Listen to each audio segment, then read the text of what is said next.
ask one more question, because I want you all to have a chance.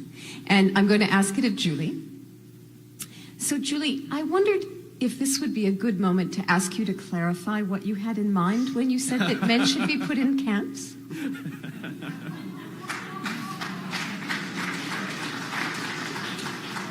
Well, this is a classic example of, and they say feminists don't have a sense of humour. So there I was, speaking on the phone to a conference organiser who said to me, look, we need to put some kind of interview up on the website to advertise the fact that you're speaking. And she asked me a few things about, you know, what do I think the problem is with men and violence and the like. And I said, look, you know, if men don't start behaving themselves, stop beating women up, stop raping and sexually assaulting, if we can't see an end to those men that insist on sending their daughters to be married age 15, if we can't see an end to the terrible harms that come because of patriarchy, then I think what we should do is set up a camp for them. And I had in my mind some kind of benign holiday camp, but with a fence around, so enclosed. And I said very clearly, because I'm a kind feminist, that they could have things like quad bikes and white vans. Archery on Wednesday afternoons. You know? Yeah, and the lefties could have bicycles, you know.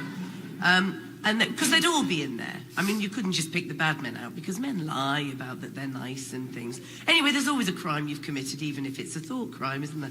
So put them all in and give them lots of things to do. They can play contact sports. They can't have porn, obviously. They can't have the internet, for obvious reason. But they can have television, although it will all be feminist television that they'll be viewing. And I said, the thing is that lots of women love men. I mean, there are men I love. But some women actually like having sex with men. And I had this in mind, because I'm a kind feminist, that these women could go in and take their sons out for the day, or the women could take their boyfriends out for a good shagging, and sisters could go and talk to their brothers, and, you know, but they could then take them back like a library book. So they'd have to be returned by a particular time. And that until they manage to sort themselves out... Oh, and feminists would be in there cooking vegan food. I was with you until then. It sounded like a gay paradise until the vegan food. I know. No booze, obviously. Oh. So, you know, I can see now that it wasn't... Fun. You know, I can see that it wasn't going to be great. But until they sorted themselves out...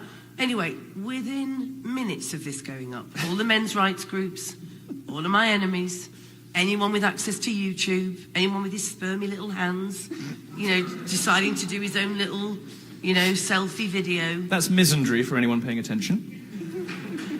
Had YouTube films up about how Julie Bindel wants to put all men in a Nazi concentration camp. Now, you know, my partner's family, some of them are Holocaust survivors. I've heard their stories. I know quite a lot about anti-Semitism and the like.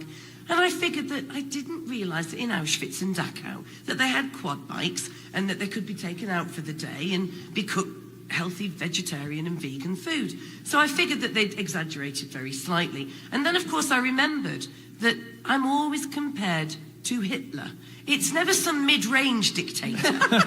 You know, it's never one of those that get forgotten. I mean, Pol Pot never gets a word in. You know, Mugabe, it's always Hitler. And so there was a great kind of women's symbol within a swastika. And Julie Bindel wants to put men in Nazi concentration camps. You've identified a class you want to put in camps. It's a wonder people could compare you to Hitler. You know, the point is that, as I say, you know, I agree that the veganism is a human rights violation. But aside from that...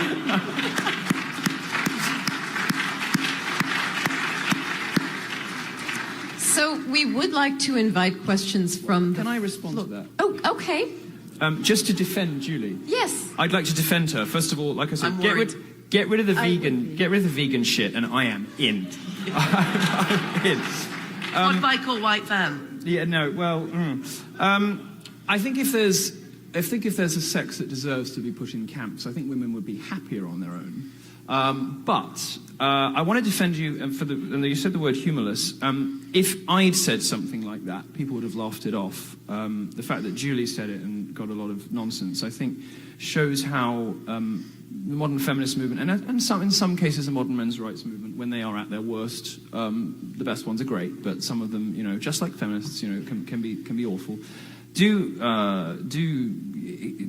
indulge in this incredible, deliberate, disingenuous humorlessness. Now, when Julie told that story, I think pretty much everybody in here laughed because there was something in there to find that was humorous, but she was also sort of trying to tell her truth or a truth through humor. So just so she's not the only person who has been horrendously bigoted via comedy, I'll tell you my idea. And my idea, well, it's not really my idea because Ann Coulter said this, my idea is that we should remove the vote from women. Now, I'll tell you why. Women vote terribly. They vote really badly. They don't even vote in their own best interests. The parties in Europe that are welcoming in the Islamo-fascists you hate so much, the parties who are welcoming in genuine patriarchies, cultures that do create mass rapes of the kind that have not been seen in Europe since the 1400s, these are left-wing parties overwhelmingly voted into government by women. Those left-wing parties, when they're in power, when they leave, they always seem to report that things are worse for women than when they started.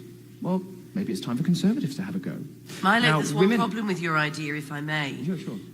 My men won't have the vote because they'll be in the camps. I see. Oh, you're one step ahead of me. We're going to be an autocracy. We're going to be a dictatorship. Women always vote for big government, except they don't want to pay for it because it's men who pay more in taxation.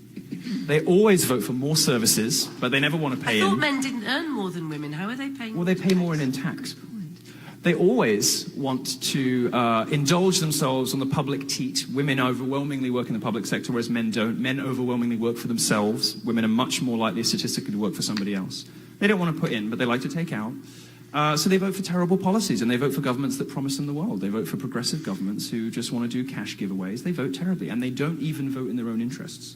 They vote for parties that believe in bringing in 1.2 million Syrian refugees who immediately start rape sprees. So for the sake of women, I would like to reverse suffrage. To protect women from their own bad choices, I would like to remove the... There we go, now we've both done it. So. Are there questions? And the camp was all right. Are there questions?